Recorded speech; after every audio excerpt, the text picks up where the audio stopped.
meus amigos! Aqui é o professor Zanar que está falando. Esse é mais um vídeo do nosso projeto Viajando com seu Psicólogo.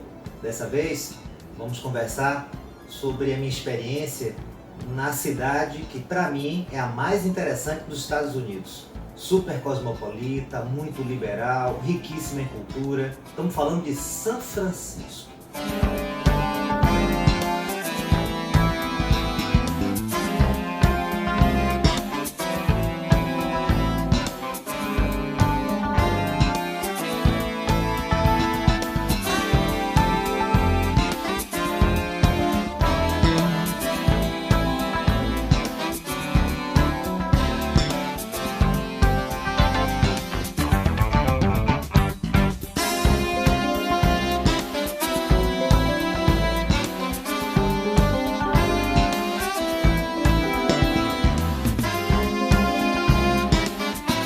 São Francisco fica na Califórnia. A Califórnia é o estado mais populoso, o estado mais rico, o terceiro em extensão territorial dos Estados Unidos. E São Francisco é uma cidade emblemática que simboliza a necessidade de integração, a possibilidade de compreensão, de mudança, de evolução e de desenvolvimento. É lá na Califórnia, na Baía de São Francisco, que está o Vale do Silício, o Centro de Desenvolvimento Tecnológico Global. Em 1849 houve a Corrida do Ouro, houve a descoberta de minas de ouro no subsolo de São Francisco. Isso gerou um desenvolvimento econômico, um boom econômico brutal. Pessoas de todos os Estados Unidos, de outros países, como o Canadá, muitos mexicanos também, foram para aquela região em busca da riqueza imediata, da riqueza instantânea. A arquitetura de São Francisco tem estilo vitoriano. São casas muito bonitinhas, parecendo casa de boneca.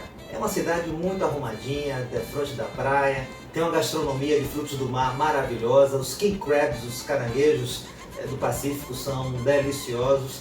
É uma atmosfera altamente liberal, com muitos eventos culturais, uma efervescência. A região de São Francisco é região de muitos eventos sismológicos, porque São Francisco está situada na famosa Falha de San Andreas. É uma falha geológica de norte a sul da Califórnia de 1.290 quilômetros. Vários terremotos grandiosos já ocorreram. Um em 1857 na região do meio da falha, uma na região norte em 1906, com mais de 3 mil mortos. E a região sul teve o último grande terremoto há 300 anos. E estudiosos, geólogos afirmam que cedo ou tarde, em função da tensão das placas tectônicas do Pacífico e a placa norte-americana, haverá um terremoto de grandes proporções. Portanto, São Francisco está em cima de um underground que é muito perigoso, uma falha geológica. E nesse conflito, nessas contradições entre duas forças opostas, é questão de tempo para que um grande terremoto possa ocorrer.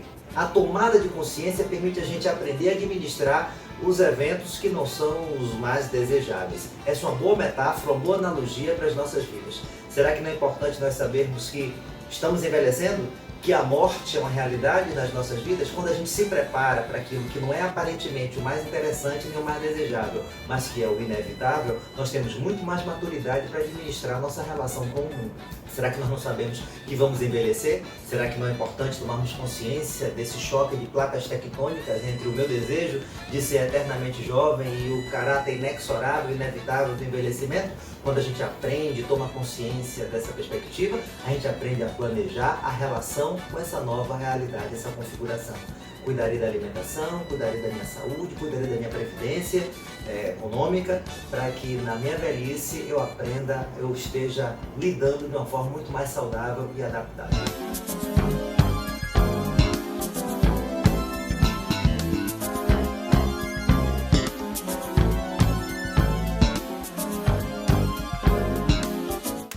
Aquilo que a gente pode identificar em São Francisco na relação com a falha de San Andreas é uma metáfora, uma analogia do que nós podemos aprender nas nossas vidas. Será que toda empresa não tem que estar preparada para a sua falha de San Andreas, que é a concorrência acirrada de uma empresa nova que entra no mercado para disputar com você a hegemonia dos seus clientes? Quanto mais eu me preparo para os terremotos, mais eu consigo administrar aquilo que a priori eu não consigo controlar. E repare que no subsolo de São Francisco tem ouro, tem muitas coisas fantásticas, tem riqueza, mas também Tem as placas tectônicas que podem gerar conflitos, contradições e sofrimento. Aprender a lidar com essa totalidade é o segredo para uma vida virtuosa. Aprender a explorar o ouro, tomar conta, integrar e harmonizar aquilo que é valioso, aquilo que é construtivo. Tem gente que tem ouro no seu underground, mas não consegue trazê-lo, não consegue lidar com essa possibilidade de mineração.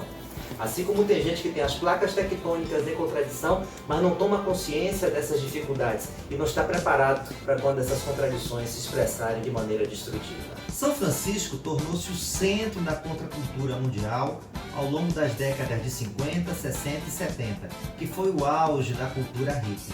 No final dos anos 70, muitos homossexuais migraram para a cidade em função da sua liberdade, da sua flexibilidade cultural, de usos e costumes, em comparação com uma rigidez que predominava na América naquele período. O movimento LGBT nasceu em São Francisco.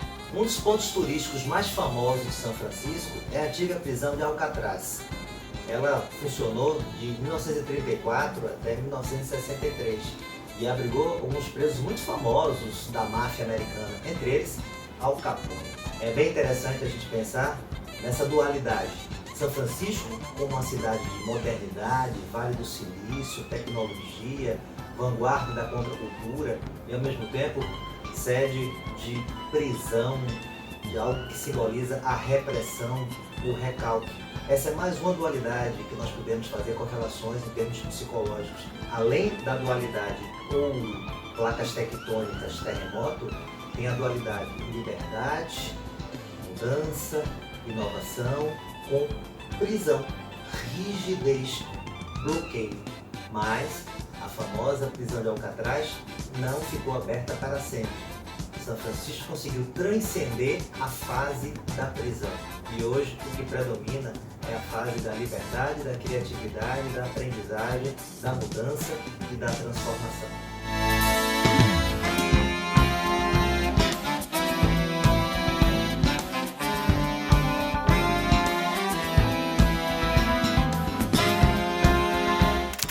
Mas, meus queridos, um cartão postal de São Francisco é a famosíssima ponte Golden Gate, avermelhada que cruza a Baía de São Francisco, conectando todas as regiões.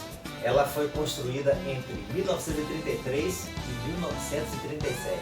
Apesar de sua relevância econômica, houve muita resistência para liberarem a sua construção por parte das autoridades, pois temia-se que dificultasse a navegação na região da Baía de São Francisco.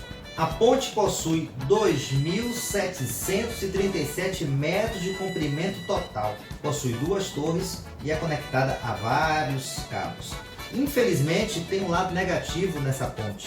É a ponte que mais pessoas se suicidam em todo o mundo. Olha que coisa incrível. E dados apresentam mais de 1.200 suicidas ao longo da história. Só em 2006 foram 34 suicídios. Em 2013, 46 pessoas morreram. Até que em 2014, as autoridades de São Francisco resolveram colocar uma rede de proteção para impedir que mais suicídios ocorressem.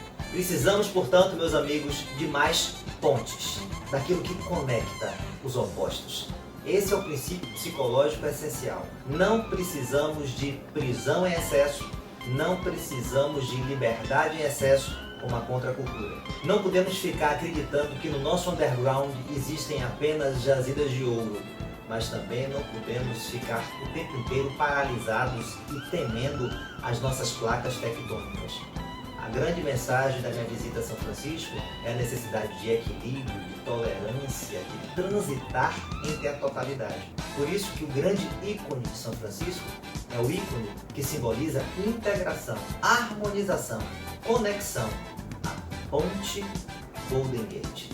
Que as nossas vidas sejam assim, vidas que nós buscamos transitar pelas pontes, que nós possamos reconhecer as nossas riquezas, analisar nossas dificuldades, nossas situações de risco, que nós possamos identificar aquilo que precisa ir para a nossa Alcatraz, aquilo que não dá para a gente viver de maneira impulsiva e livre, senão é o caos, a barbárie, a falta de civilização.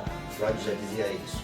Mas também não é possível que nós fiquemos presos o tempo inteiro. É necessário questionar, é necessário a contracultura, é necessário a mudança, a evolução. É necessário o Vale do Silício, que traga inovação que traga o futuro construído, pavimentado por todos nós nas nossas escolhas. Mais pontes, compreensão da Alcatraz, mas também análise da necessidade da contracultura. Reconhecer o nosso ouro latente, mas também identificar nossas placas tectônicas. Quem transitar pela totalidade estará muito melhor preparado para ser um agente fomentador de evolução, de aprendizagem, de transformação. E é isso que a psicologia se propõe a fazer. História, viagens, psicologia. Uma correlação que transforma nossas almas, amplia nossa consciência e permite que nós possamos aprender cada vez mais. Boa jornada!